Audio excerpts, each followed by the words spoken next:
नमस्कार, मी आशिष जाधव. लक्षवेधी चर्चेत तुमचं स्वागत आहे. साध्वी प्रज्ञा सिंग ठाकूर मालेगाव बॉम्बस्फोटातल्या आरोपी. NIAचा तपास जेव्हा सुरू झाला त्यानंतर हळूहळू त्यांच्यावरचे जे आरोप आहेत त्यामध्ये लवचिकता यायला लागली. NIAनं आधी मकोका कायदा गेली होती, जे गुन्हे दाखल झाले होते ते हटवले. त्यानंतर स्तनाचा कर्करोग झाला आहे साध्वी प्रज्ञा सिंह यांना. त्यांची प्रकृती खालावली आहे म्हणून जामीन दिला गेला. पण साध्वी प्रज्ञा सिंग ठाकूर निवडणुकीला सज्ज झालेल्या आहेत. भाजपनं सुद्धा ज्या दिवशी त्यांचा भाजप प्रवेश करून घेतला त्याच दिवशी त्यांना भोपाळची उमेदवारी दिली. आता त्या भोपाळमधून काँग्रेसचे दिग्गज नेते दिग्विजय सिंग यांच्या विरोधात निवडणुकीला उभ्या आहेत. भोपाळमध्ये दिग्विजय सिंग विरुद्ध साध्वी प्रज्ञा सिंह ठाकूर असं धर्मयुद्ध आहे असं सुद्धा भाजपनं म्हटलेलं आहे. पण या धर्मयुद्धातल्या ज्या शिलेदार आहेत साध्वी प्रज्ञा सिंह ठाकूर यांनी एक विधान केलेलं आहे. ते विधान खरंच आक्षेपार्ह आहे. 26/11च्या हल्ल्यामध्ये आपल्या प्राणांची बाजी लावणारे हेमंत करकरे हे शहीद झाले. पण साध्वी प्रज्ञा सिंह म्हणते की हेमंत करकरे यांचा सर्वनाश होईल असा शाप आपण दिला, म्हणूनच दहशतवाद्यांनी हेमंत करकरे यांना मारलं आणि आपलं सुतक संपलं. नेमकं साध्वी प्रज्ञा सिंह ठाकूर यांना काय म्हणायचं आहे? हेमंत करकरे हे देशद्रोही होते, त्यांनी देशद्रोही कृत्य केलं असं सुद्धा प्रज्ञा सिंह ठाकूर म्हणालेले आहेत. तरी सुद्धा प्रज्ञा सिंह ठाकूर यांची उमेदवारी भाजपनं रद्द केलेली नाही. उलट एक प्रसिद्धी पत्रक काढून भाजप असं म्हणते आहे की हे जे काही विधानं आहेत हेमंत करकरे यांच्या संदर्भातली ही साध्वी प्रज्ञा सिंह यांची वैयक्तिक विधानं आहेत. हेमंत करकरे हे शहीदच होते, ते शहीदच राहतील. पण साध्वी प्रज्ञा सिंग यांची विधानं ही त्यांची वैयक्तिक आहेत. याचा अर्थ काय घ्यायचा? त्याचा छडा लावण्याचा प्रयत्न आज आपण या चर्चेत करणार आहोत. आपल्यासोबत मान्यवर पाहुणे आहेत. आपल्या स्टुडिओमध्ये डॉक्टर विवेक कोरडे आहेत, जे गांधीवादी कार्यकर्ते आहेत. पण मी नेहमी त्यांना गांधीवादी नेते म्हणतो, कारण मोजके गांधीवादी नेते आहेत त्यांच्यातले ते एक आहेत. त्याचबरोबर आपल्यासोबत पुण्याहून काँग्रेसचे ज्येष्ठ प्रवक्ते रत्नाकर महाजन आहेत. तसंच आपल्यासोबत पुण्याहूनच हिंदुत्ववादी नेते आनंद दवे आहेत. आपल्यासोबत भाजपचे ज्येष्ठ प्रवक्ते मधुभाई चव्हाण आहेत. याशिवाय आपल्यासोबत माजी पोलीस अधिकारी धनराज वंजारी आहेत, जे एकेकाळी हेमंत करकरे यांचे सहकारी सुद्धा होते. आणि म्हणूनच मी आज आवर्जून त्यांना या चर्चेत बोलावलेलं आहे. चर्चा सुरू करण्यापूर्वी आपण नेमकं साध्वी प्रज्ञा सिंह ठाकूर काय म्हणालेले आहेत, त्यांनी शहीदाचा म्हणजे हेमंत करकरेंचा कशा पद्धतीने अपमान केलेला आहे ते बघूया. हेमंत करकरे को वो जांच जो बिठाई थी वो सुरक्षा आयोग के सदस्य को उन्होंने हेमंत करकरे को बुलाया, कहा कि जब सबूत नहीं है तुम्हारे पास तो साध्वी जी को छोड़ दो. सबूत नहीं है तो इनको रखना गलत है, गैर कानूनी है. वो व्यक्ति कहता है मैं कुछ भी करूंगा, मैं सबूत लेकर के आऊंगा, कुछ भी करूंगा, बनाऊंगा, करूंगा, इधर से लाऊंगा, उधर से लाऊंगा, लेकिन मैं साध्वी को नहीं छोड़ूंगा. ये उसकी कुटिलता थी, ये देशद्रोह था, ये धर्म विरुद्ध था. जब वो मुझसे पूछा तमाम सारे प्रश्न करता था, क्यों ऐसा क्यों हुआ, वैसा क्यों हुआ. मैंने कहा मुझे क्या पता, भगवान जाने. तो क्या ये सब जानने के लिए मुझे भगवान के पास जाना पड़ेगा? मैंने कहा बिल्कुल, अगर आपको आवश्यकता है तो आप अवश्य जाइए. आपको विश्वास करने में थोड़ी तकलीफ होगी, देर लगेगी, लेकिन मैंने कहा तेरा सर्वनाश होगा.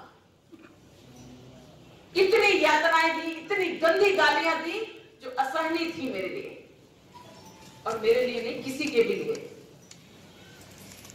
मैंने कहा तेरा सर्वनाश होगा. तो जिस दिन मैं गई थी उस दिन इसके सूतक लग गया था. और ठीक 1.25 महीने में जिस दिन इसको आतंकवादियों ने मारा उस दिन सूतक का अंत हो गया।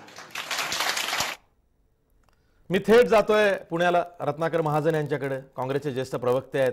काल त्यांनी साध्वी प्रज्ञा सिंग या विषयावरती म्हणजे त्यांच्या उमेदवारीला घेऊन पत्रकार परिषद सुद्धा घेतली होती. रत्नाकर महाजन, कालची तुमची पत्रकार परिषद अशी होती की साध्वी प्रज्ञा सिंग यांना उमेदवारी का? आज आपण चर्चा करतो आहोत साध्वी प्रज्ञा सिंग ठाकूर यांनी शहीद हेमंत करकरेंचा अपमान का केला. दोन्हींचं म्हणजे उमेदवारी का आणि अपमान का केला याचं उत्तर द्या.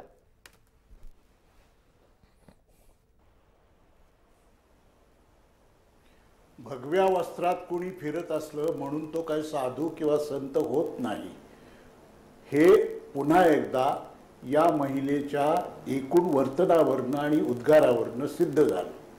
एक तर असं आहे की या महिलेच्या विरोधात मकोका आणि अनलॉफुल ॲक्टिव्हिटीज ॲक्ट या 2 कायद्यांखाली खटला चालू होता.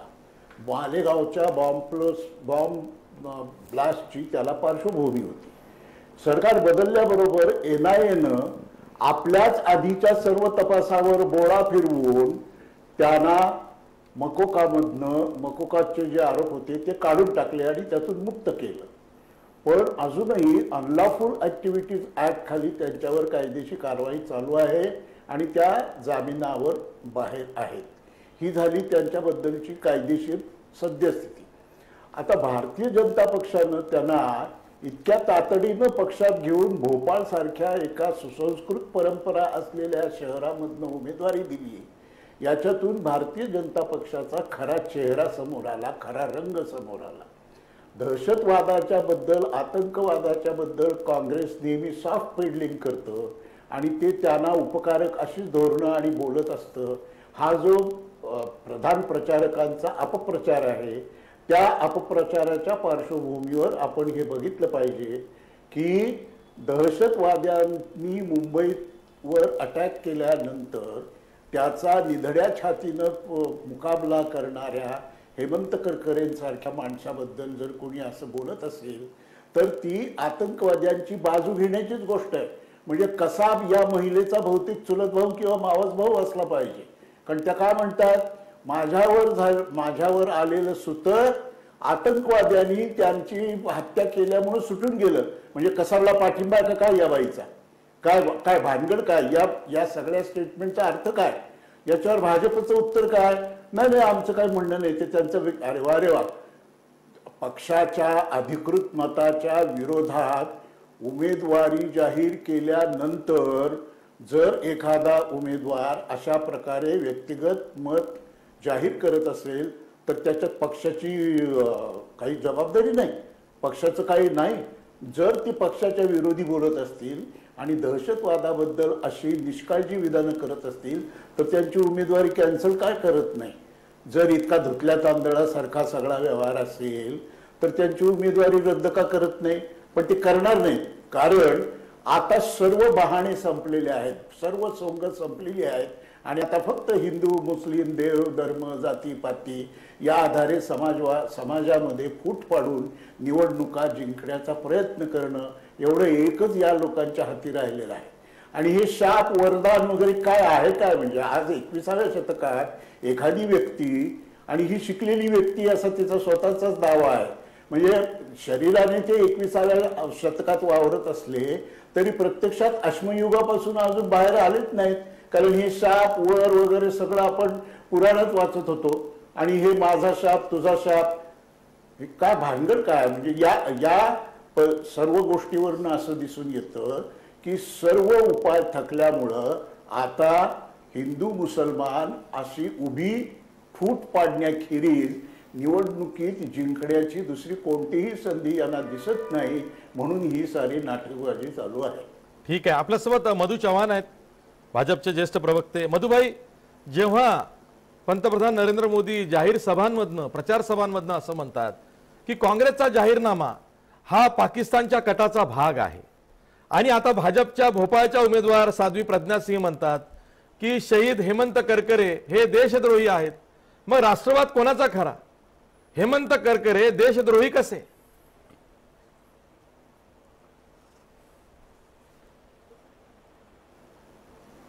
बोलू का त्या ठिकाणी आशिष? हो हो, मी बोलायचं का आशिष? तुम्हीच बोलायचं आहे. ऐकायला येतं आपल्याला? हो हो हो सर. नाही, मला मध्ये ऐकायला आलं नाही. हो. मुद्दा असा आहे की जेवढा वेळ काँग्रेसच्या महनीय प्रवक्त्यांना आपण दिलात तेवढा मला द्या, अशी माझी पहिल्यांदा आपल्याला विनंती आहे. की या ठिकाणी पहिल्यांदा साध्वींचं जे वक्तव्य आहे अतिशय चुकीचं आहे, अयोग्य आहे. कुठल्याही प्रकारचा त्याचा स्वीकार करता येणार नाही. कुठल्याही या देशातल्या देशप्रेमी नागरिकाला मान्य होणारं नाही. त्यामुळे त्यांचं वक्तव्याचं कुठलंही समर्थन मी करणार नाही, करू शकत नाही.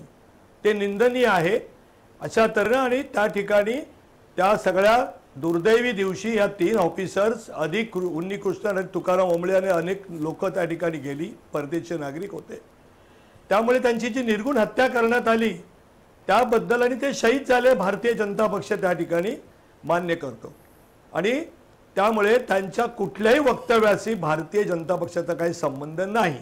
मी त्या ठिकाणी पुढे प्रश्न जे विचारले त्याला उत्तर देतो. मी आता आम्ही असे म्हणून तुम्ही तसे या अर्थाने बोलत नाही. जो काही योग्य निर्णय आहे त्याबद्दल 1-2 दिवसामध्ये ते केंद्रीय त्या ठिकाणी पार्लमेंटरी बोर्ड आणि केंद्रीय नेते नक्की घेतील. आता आमच्या महनीय प्रवक्त्यांनी सांगितलं वडाची साळ पिंपळाला लावण्याचा प्रयत्न करू नका. ह्याच्यामुळे काही भारतीय जनता पक्षाचं नुकसान होणार नाही. त्या ठिकाणी आम्हाला सांगा तुम्ही, आता सिद्धूने परवा वक्तव्य केली त्या वक्तव्याच्या माझ्या बाजूला एका वाहिनीवर काँग्रेसचे प्रवक्ते भाई जगताप बसले होते. ते म्हणाले ते सिद्धूचं व्यक्तिगत मत आहे. ज्या वेळेला आझम खाननी अतिशय निर्लज्जपणे स्त्री काय पुरुष सुद्धा शर्मेनं मान खाली घालेल अशा तऱ्हेचं त्या ठिकाणी वक्तव्य केलं, त्यांना पक्षातून काढून टाका. त्या मायावतीच्या त्या ठिकाणी अखिलेश जाधवांच्या हातात हात यांच्या अध्यक्ष करून आघाडी करतात त्या ठिकाणी. त्यामुळे त्यांना कोणी सांगितलं नाही. आता राहिला दुसरा मुद्दा जे साध्वीने करायला नाही पाहिजे होतं. त्यांना 9 वर्ष तुम्ही काँग्रेसवाल्यांनी महाजन साहेब या देशामध्ये एकाच जमातीची मंडळी आतंकवादी म्हणून पकडली जातात, मिळत आहेत, शिक्षा होत आहेत, पाकिस्तानचे त्यांचा संबंध आहे सिद्ध होत आहे. आणि म्हणून आपले त्यावेळीचे माननीय त्या ठिकाणी मंत्री असलेले सुशील कुमार शिंदे यांनी भगवा दहशतवाद शब्द काढला. 9 वर्ष ती कैदीमध्ये होत्या. मी त्यांचं समर्थन करत नाही, त्यांचं वक्तव्य निंदनीय आहे, ते अयोग्य आहे, चुकीचं आहे, कोणी भारतीय मान्य करणार नाही. परंतु 9 वर्ष त्यांचा छळ केला गेला. त्यांना त्या ठिकाणी अतिशय अनंत यातना दिल्या गेल्या. गोमांस खायला घालून सांगितलं गेलं. कुठल्याही प्रकारचं आरोपपत्रच केलं नाही, FIR दाखल केला आणि आरोपपत्र दाखल करून खटला चालवला नाही. त्यामुळे त्यांची जी उद्विग्नता होती ती त्यांनी चुकीच्या मार्गाने व्यक्त केलेली आहे. ते शब्द नाहीत, तो मार्ग नाही. या देशामध्ये न्यायालय आहे, न्यायालय त्यांना न्याय देईल. त्या निर्दोष असतील तर होईल. आणि कोणाला सांगतो महाजन साहेब धर्माच्या आधारावर. आता केरळमध्ये जात आहेत ते खाली पांढरं धोतर वर पांढरं उपरणं आणि जे जानवा हात ठेवतात ते वर दाखवून मी जन्मेधारी आहे. ही देवदर्शनाची प्रदर्शनं हिंदूंना खुश करण्यासाठी का करताय?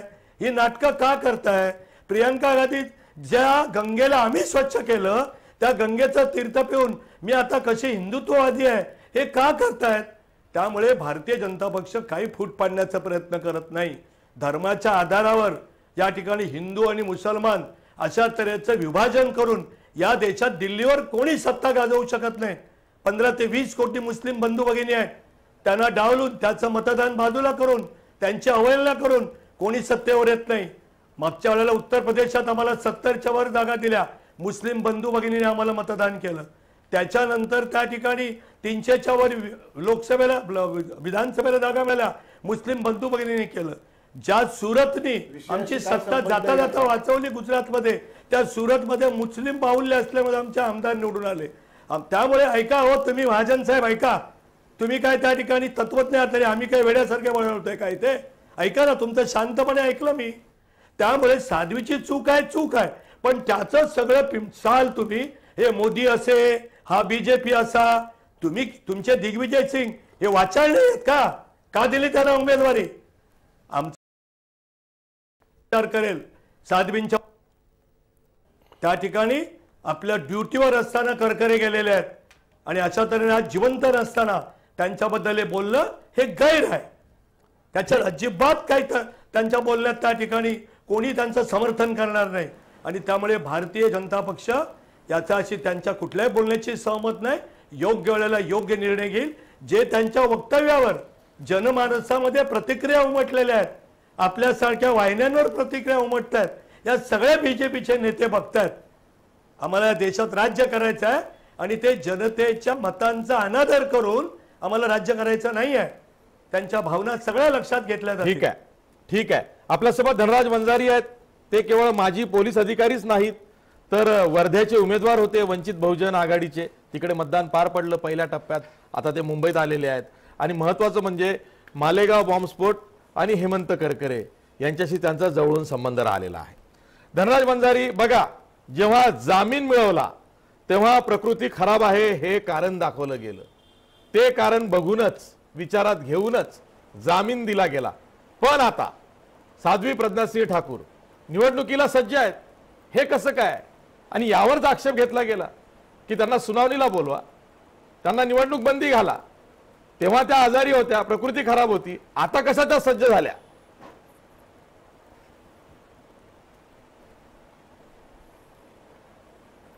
हे बघ आशिष, कसं आहे, मी ATS मध्ये हेमंत करकरेंबरोबर काम केलं.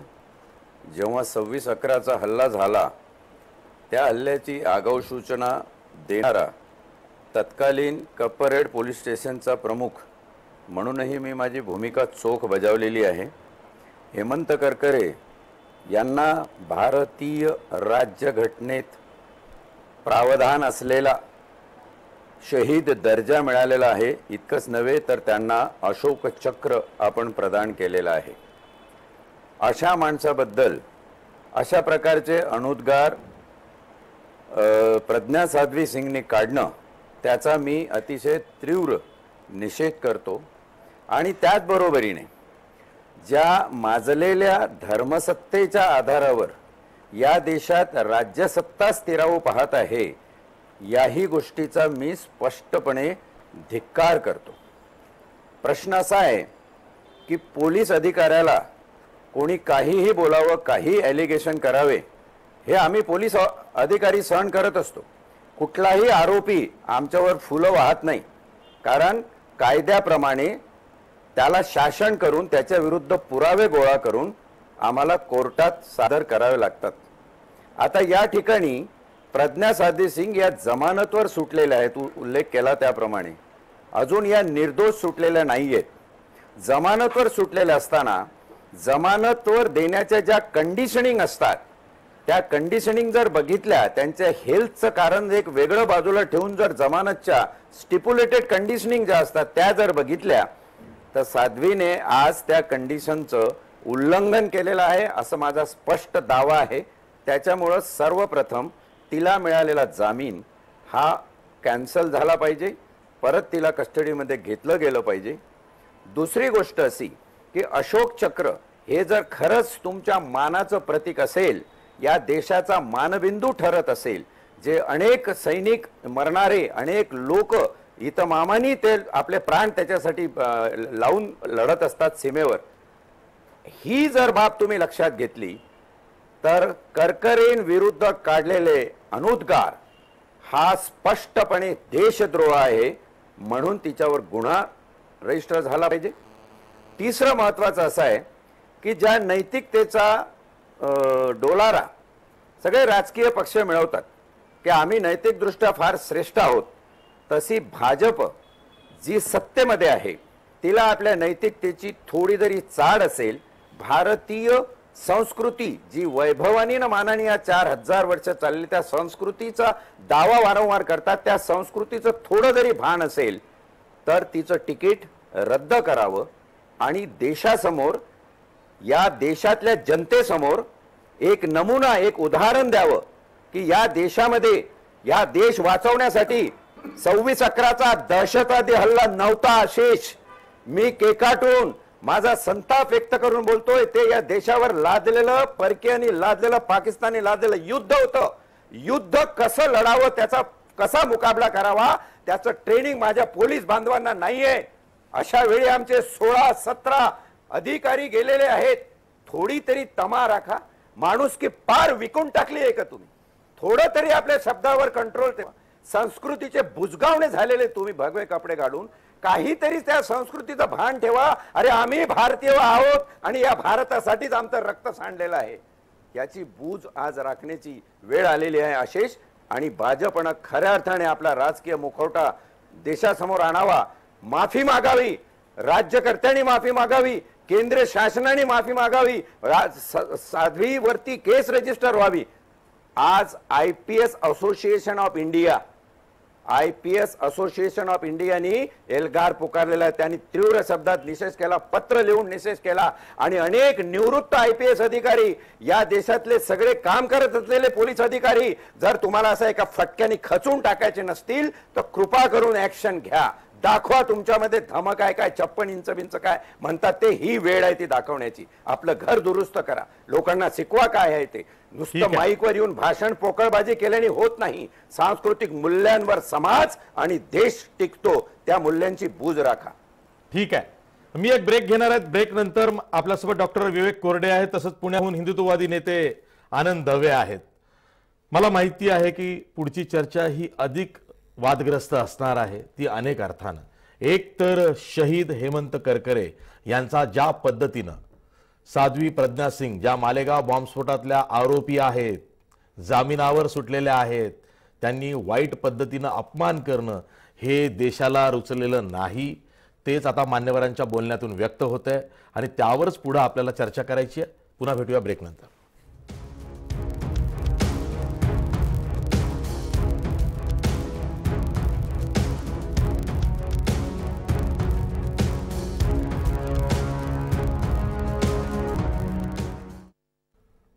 ब्रेक नंतर पुन्हा तुमचं स्वागत. आपल्यासोबत डॉक्टर विवेक कोरडे आहेत, गांधीवादी नेते आहेत.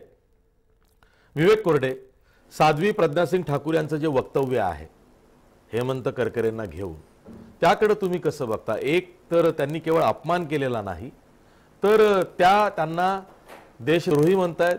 त्यांचं कृत्य हे देशद्रोहाचं आहे हे सुद्धा समोरच्यांना पटवून देत आहेत. आणि स्वतःवरती अमानुष अत्याचार झाला म्हणून आपण त्यांना शाप दिला की तुमचा सर्वनाश होईल, आणि त्यातून मग दहशतवाद्यांनी त्यांना मारलं. म्हणजे त्या काय सांगू पाहतात? तुमच्या काही लक्षात आलं? आशिष, ही अत्यंत दुर्दैवी घटनेवरती आपण चर्चा करतोय. आणि ही चर्चा करताना मी अत्यंत उद्विग्न असा आहे. आणि असं असतानाही जितक्या संयमाने या विषयावर बोलता येईल तेवढ्या संयमाने बोलायचा मी प्रयत्न करणार आहे. आज ज्या प्रकारचं वक्तव्य, आता साध्वी हा शब्द मी वापरणार नाही, दहशतवादाचा आरोप असलेल्या एका आरोपी स्त्रीने केलं, त्याचा सरळ आणि स्वच्छ अर्थ हा आहे. पहिला की स्वातंत्र्योत्तर काळातली पहिली दहशतवादी घटना, ती महात्मा गांधींचा खून, हा ज्या विचारसरणीने केला ती विकृत कीड आजही जिवंत आहे, हा त्याचा पहिला स्वच्छ अर्थ आहे. करकरे यांना आम्ही अशोक चक्र देऊन सन्मानित केलेलं आहे. आणि या शूर पोलीस अधिकाऱ्यांनी आमचं रक्त सांडू नये म्हणून स्वतःचं रक्त सांडलं, आणि दहशतवाद्यांनी आमचे जीव घेऊ नयेत म्हणून स्वतःचा जीव दिला. अशा माणसाला देशद्रोही म्हणताना थोडी तरी लाज वाटायला हवी होती. आणि हे ज्या पद्धतीने हे वक्तव्य केलंय त्या वक्तव्याचा मी तीव्र निषेध करतो. आणि असं वक्तव्य करणाऱ्या स्त्रीची उमेदवारी कायम ठेवणाऱ्या पक्षाचाही मी निषेध करतो. मी तुम्हाला थोडी दुरुस्ती करतो. साध्वी प्रज्ञा सिंग ज्या बोलल्या त्या मालेगाव बॉम्बस्फोटाच्या तपासाला घेऊन बोलल्या, आणि 26/11च्या हल्ल्यात हेमंत करकरे शहीद झाले हा भाग वेगळा आहे. त्या हेमंत करकरेंवर बोलतायत ते मालेगाव बॉम्बस्फोटाच्या अनुषंगानं बोलतायत. नाही नाही पण त्यांनी हे लक्षात ठेवायला पाहिजे होतं असं नाही नाही नाही की बघा, हेमंत करकरे असं आहे हे 26/11च्या हल्ल्यात, दहशतवादी कृत्यात, दहशतवाद्यांच्या गोळ्यांमुळं शहीद झालेले आहेत.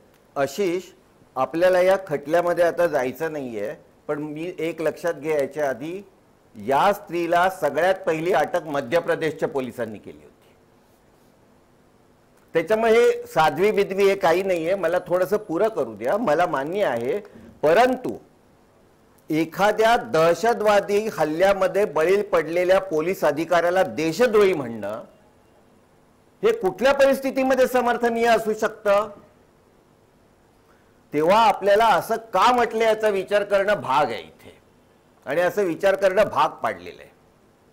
इथे जो भगवा दहशतवाद हा जो शब्द आज वापरला जातो इथे जाणीवपूर्वक, हे भगवा दहशतवाद हा सोलापूरच्या सभेत नरेंद्र मोदींनी हा पहिला उच्चारला होता, आणि तत्कालीन म्हणजे त्यावेळेचे गृहमंत्री सुशील कुमार शिंदे जे आज उमेदवार आहेत त्यांनी आज संसदेमध्ये उचलला होता.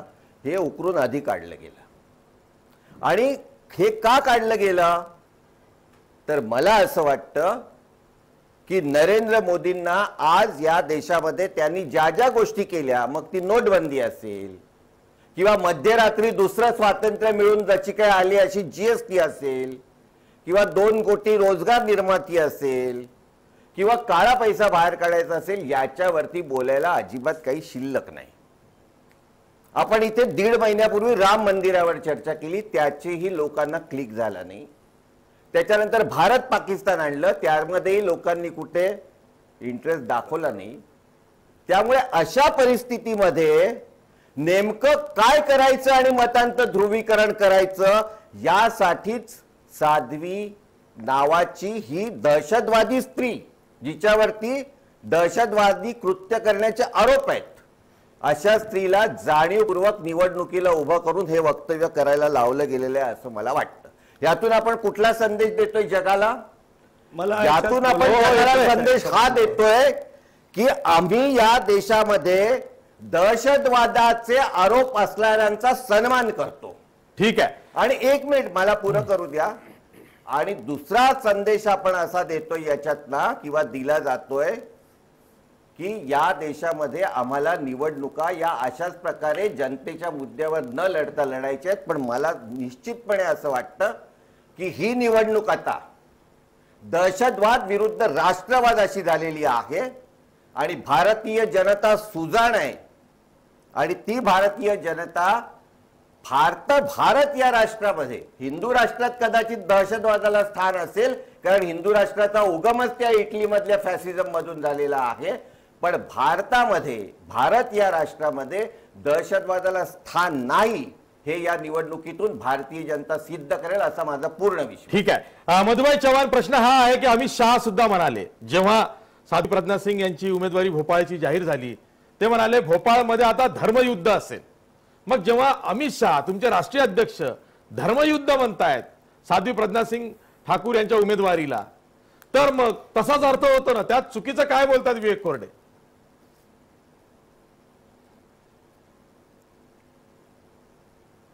नाही, विवेक कोरडेंचं डोकं ठिकाणावर नाही आहे, त्यांच्याबद्दल पूर्ण आदर राहून ठेवतो. तुम्ही गांधीवादी, तुम्ही साध्वी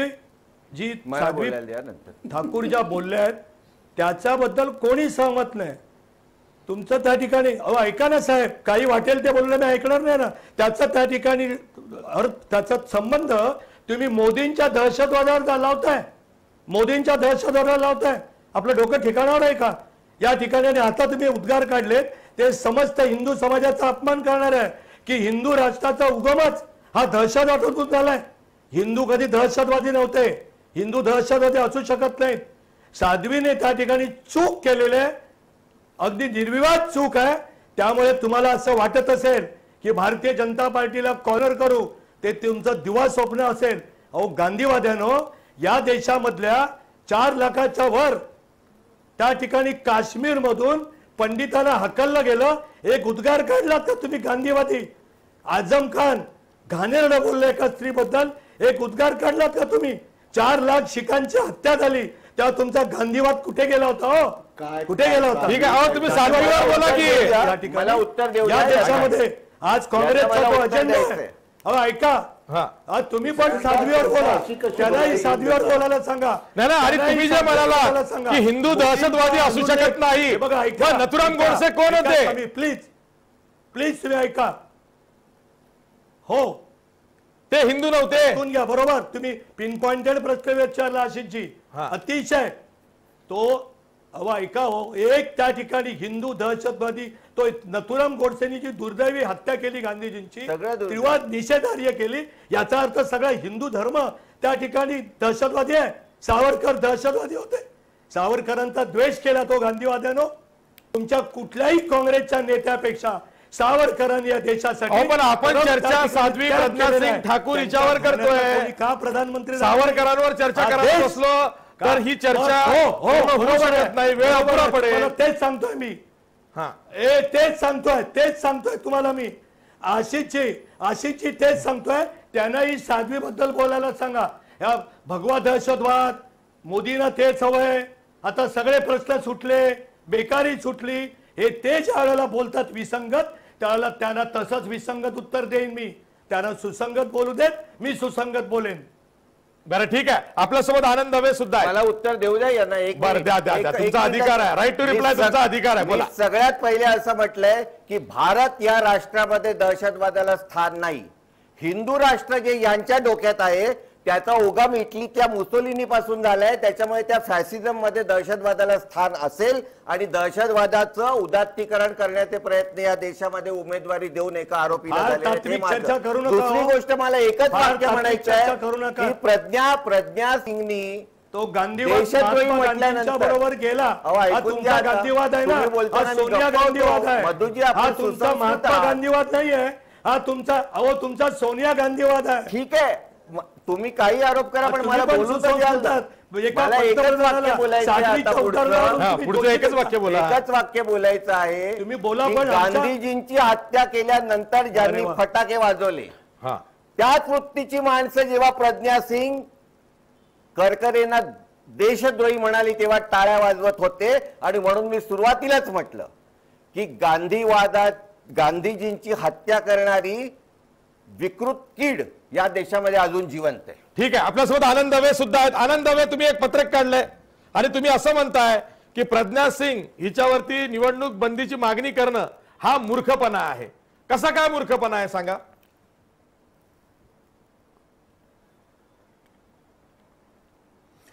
थोडंसं विषयांतर करायची परवानगी मला पण द्या आशिषजी. हो घ्या. सगळ्यात महत्वाचं जे आता विवेकजी बोलले होते की गांधींची हत्या हा देशातला पहिला दहशतवाद आहे, तर मुळात गांधीजींची हत्या दहशतवाद आहे का नाही हे विषय बाजूला जरी ठेवलं तरी स्वातंत्र्यानंतरची पहिली दहशतवाद जर काही असेल तर पाकिस्तान आणि अनेक मुस्लिम बहुसंख्यांमध्ये हिंदूंचं झालेलं शिरकाण आहे. हिंदूंना अक्षरशः संपवलं जाण्याचा प्रयत्न केला, तो स्वातंत्र्यानंतरचा पहिला दहशतवाद होता, हे मान्य करायला. दुसरं महत्वाचं, साध्वी प्रज्ञा सिंग जे काही बोललेले आहेत हेमंत करकरेंविषयीच्या त्यांच्या वाक्याचं झालं विषय. मी तेच म्हटलं थोडंसं विषयांतर करू द्या, मी विषयावर आलेलो आहे लगेच. साध्वी प्रज्ञा सिंग हे हेमंत करकरेंविषयी जे काही बोललेले आहेत त्याचं समर्थन कुठलाही सुज्ञ माणूस करणार नाही, करू नये. पण साध्वी प्रज्ञा सिंग यांचं पूर्णच्या पूर्ण वाक्य आपण गंभीरतेने घेतलं गेलेलं पाहिजे. आपण फक्त नंतरच्या 2 वाक्यांवर बोलतो आहोत. त्यांची पहिली वाक्य अशी आहे की मालेगावच्या याच्यामध्ये जेव्हा सरकारी अधिकाऱ्यांनी करकरेंना सांगितलं की यांच्याविषयी दोष सापडत नाही, त्यांना सोडून द्यावं, तेव्हा करकरे असं म्हटलं की मी कुठूनही पुरावा उपलब्ध करीन, पुरावा नसला तर मी तयार करीन, पण ह्या बाईला मी शिक्षा द्यायला लावीन. त्याच्याविषयीनं ते आलेली उद्विग्नता आहे. एक लक्षात घ्या, प्रज्ञा सिंग 10 वर्ष त्यांनी जे सोसले ते आपण काल सुद्धा परत एकदा ऐकलेलं आहे. त्यांनी जे काय बघितलंय, त्यांनी जे अनुभवलंय, त्यातून त्यांना कॅन्सर सारखा आजार झाला, त्यांना मणक्याचा त्रास झालेला आहे. फक्त मारहाण, एका स्त्रीला मारहाण करायचं कोणत्या याच्यामध्ये शोभते? तुम्हाला असं म्हणायचं आहे का की मालेगाव बॉम्बस्फोटात निर्दोष आहेत, आताही समर्थन करणार मालेगाव बॉम्बस्फोटात निर्दोष आहेत असं म्हणायचं आहे तुम्हाला? कोण नाही ते तुम्ही किंवा मी कोणी सिद्ध करू शकणार नाही. पण जास्त घातक आरोप. ऐका थांबा, मी तेच म्हणजे या पॅनलवरील तुमच्या माझ्या सकट कोणीही ते सिद्ध करू शकणार नाही, त्यांना आपला अधिकार नाहीये. पण त्याच्यापेक्षा जास्त घातक आरोप असलेला कन्हैया कुमार, जो देशाचे तुकडे करू म्हणतो, तो आता इलेक्शनला उभा आहे. आता वंजारी साहेबांनी जे उदाहरण दिलं, जे त्या वंचित आघाडीकडनं उभे होते, वंचित आघाडीतली अनेक लोक एल्गार मध्ये होती, एल्गार मधले अनेक लोक नक्षलवादामध्ये होती, तेही निवडणुकीला उभे राहिलेले. काय झालं? अर्बन नक्षल थेअरी सिद्ध झाली आहे, सांगा. हो, आपण नको ना घाई करायला. हा मग ठीक आहे ना, ठीक आहे, ठीक आहे, ठीक आहे. आपण साध्वी प्रज्ञासिंगवरच राहूया. आपल्यासोबत धनराज वंजारी मालेगाव बॉम्ब स्फोटामध्ये त्यामुळे तुमचं ठीक आहे, कसं असतं ना, तपासाची हेळसांड झालेली आहे. हिंदू आधी ATS तपास केला, मग NIA ने तपास केला. NIA रोहिणी सालियन जेव्हा त्या स्पेशल प्रोसिक्युटर होत्या महाराष्ट्र सरकारच्या किंवा NIAच्या, त्यांना सांगितलं की यू मस्ट गो स्लो, आणि त्यांनी राजीनामा दिला. तेव्हापासून मालेगाव बॉम्बस्फोटाचा जो NIAचा तपास आहे त्याच्यावरती प्रश्नचिन्ह उपस्थित झाले. आणि नंतर मग आधी प्रज्ञा सिंग, मग कर्नल पुरोहित, आणि नंतर अनेक जण, एका एकाला जामीन मिळालाय, एका एकाकडनं मोकोका हटला. आता इथं NIAच्या तपासावर प्रश्नचिन्ह नाहीयेत. अहो, एल्गार मधले अनेकांना जामीन झालेले आहे. वंजारीला विचारतो. हा, धनराज वंजारी. हा, नाही, याचं उत्तर असं आहे आशिष.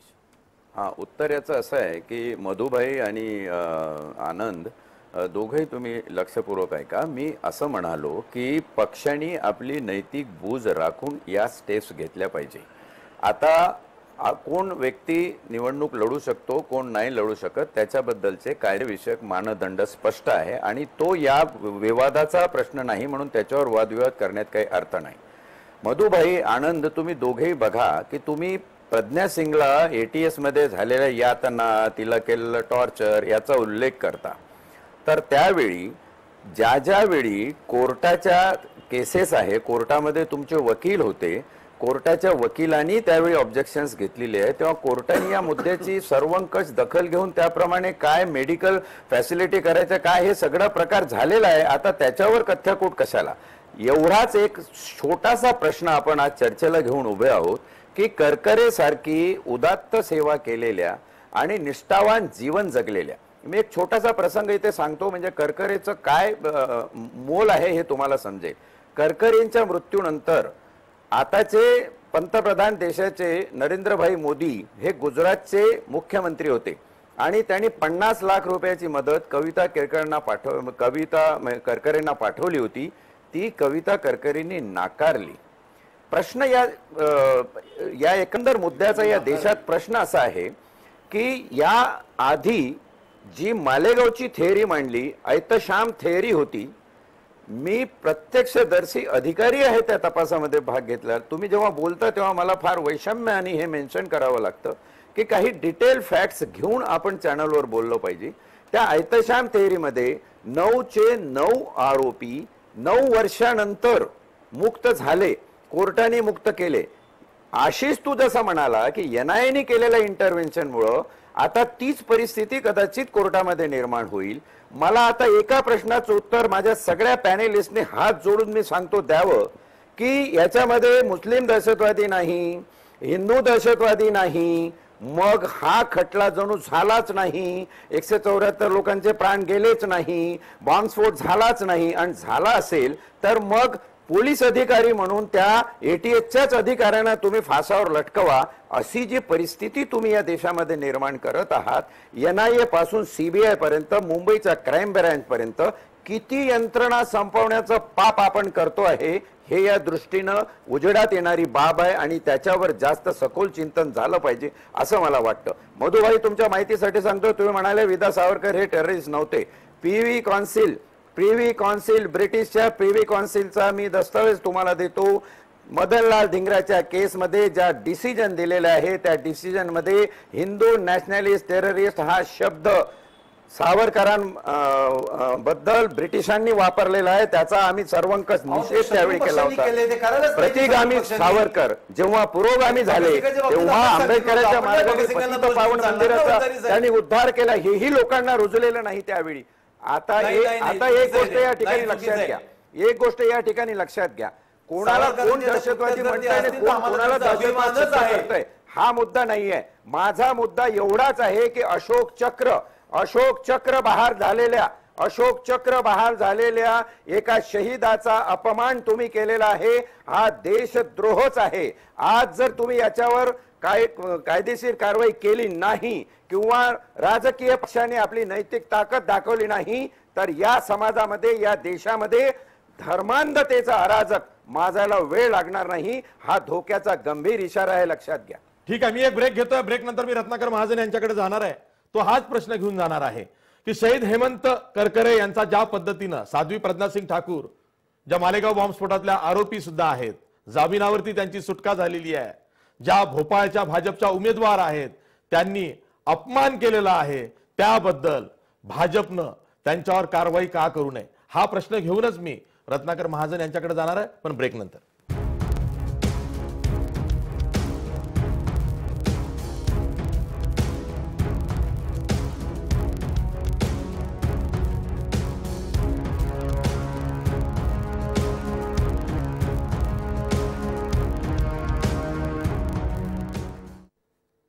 ब्रेक नंतर पुन्हा तुमचं स्वागत. मी पुण्याला जातोय डॉक्टर रत्नाकर महाजन यांच्याकडे, काँग्रेसचे ज्येष्ठ प्रवक्ते आहेत. डॉक्टर महाजन, आता सुरुवातीच्या ओपनिंग स्पीच मध्ये मधुभाई चव्हाण असं म्हणाले की थोडं थांबा, आमचा पक्ष काय करतो हे आधी बघा आणि नंतर हा विषय वाढवा. त्यावरनं तुम्हाला असे काही संकेत मिळत आहेत की भोपाळची जी उमेदवारी आहे साध्वी प्रज्ञासिंग ठाकूर हिची, ती रद्द होऊ शकते किंवा त्यांना आज FIR सुद्धा दाखल झालेला आहे, त्यामुळे कदाचित निवडणूक बंदी सुद्धा येऊ शकते किंवा निवडणूक आयोगानं स्वतःहून सुमोटो घेऊन कारवाई केली पाहिजे.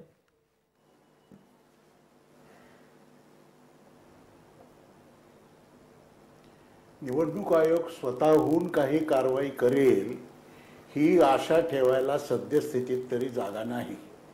कारण चीफ इलेक्शन कमिशनर एका संदर्भात जाहीर मुलाखतीत असं म्हणाले की आमच्याकडे जर कोणी तक्रार केली तर आम्ही त्याच्यावर योग्य ती कारवाई करू.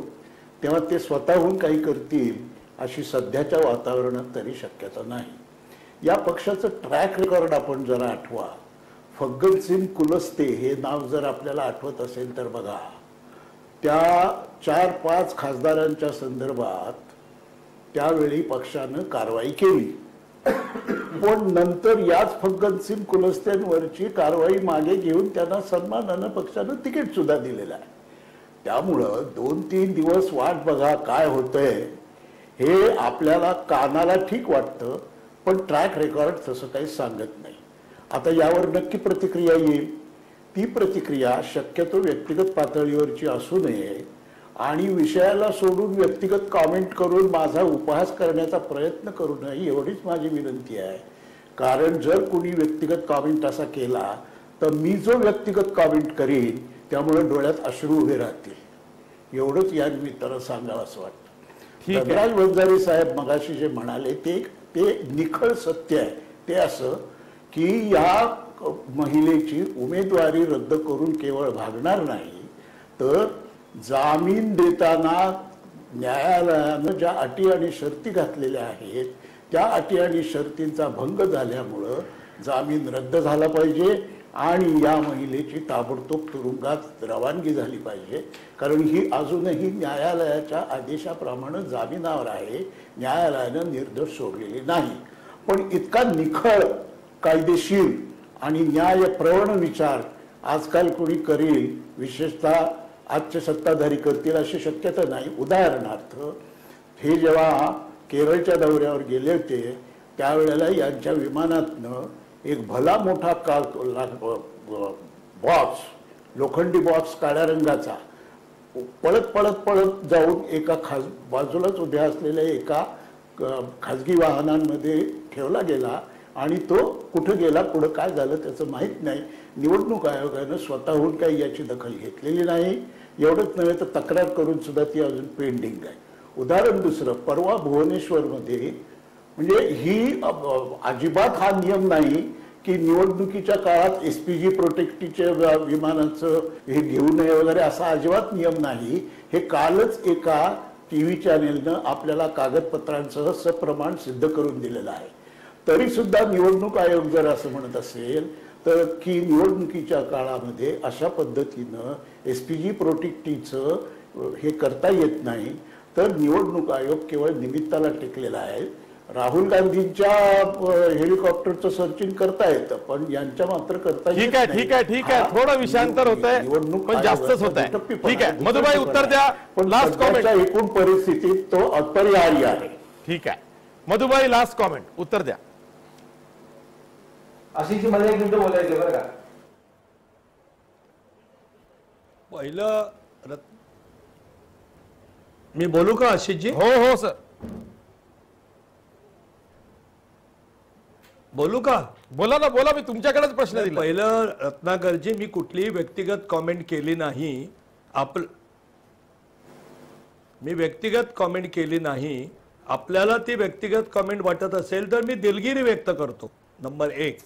दुसरी गोष्ट अशी की या ठिकाणी मी पुन्हा आपल्याला सांगू इच्छितो की जेवढ्या तीव्र भावना त्यांच्या उद्गाराबद्दल आता उच्चारल्या गेल्या की करकरेंच्या बद्दल, तेवढ्या तीव्र माझ्याही आहेत, माझ्या पक्षाच्याही आहेत, की अशा तऱ्हेचं त्या ठिकाणी शहीद झालेल्या व्यक्तीबद्दल कितीही आपल्याला उद्वेग झाला तरी ते व्यक्त करण्याचे मार्ग वेगळे आहेत. या देशातल्या न्यायालयावर विश्वास ठेवला पाहिजे. परंतु म्हणून माझी एकच विनंती आहे आशिषजी, त्या ठिकाणी जर एक चूक साध्वीनी केली असेल तर त्या सगळ्या पक्षाला आपण आरोपीच्या पिंजऱ्यात उभं करणं अगदी प्रधानमंत्र्यांपासून हे योग्य आहे का? एवढंच माझं म्हणणं आहे. आपण सर, प्रश्न असा आहे की ज्या अटी शर्तींवरती स्तनाचा कर्करोग झालाय, प्रकृती खालावलेली आहे, जामीन द्या, जामीन मिळाला, आणि त्यानंतर मात्र निवडणुकीला सगळं काय आलबेल, निवडणुकीला साध्वी प्रज्ञा सिंग ठाकूर सज्ज, हे कसं काय? मग तो जामीन रद्द व्हायला पाहिजे ना.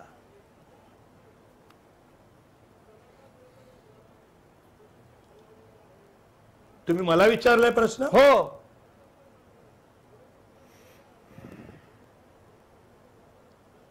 नाही, माझं म्हणणं कायदा, आता त्यांच्या विरोधात FIR दाखल केलं असं आताच कोणीतरी सांगितलं. कायद्याचं राज्य आहे, कायदा जे करेल ते भारतीय जनता पक्षाला मान्य आहे.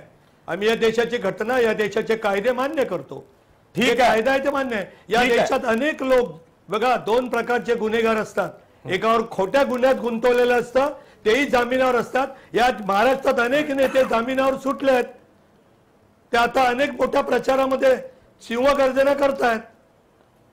आता जामिनावर सुटणं प्रत्येकाचा अधिकार आहे. ठीक आहे, कायद्याचं राज्य आहे. भारतीय जनता पक्षाला सुद्धा कायदा मान्य आहे आणि कायदा जो करेल ते भारतीय जनता पक्षाला मान्य असेल.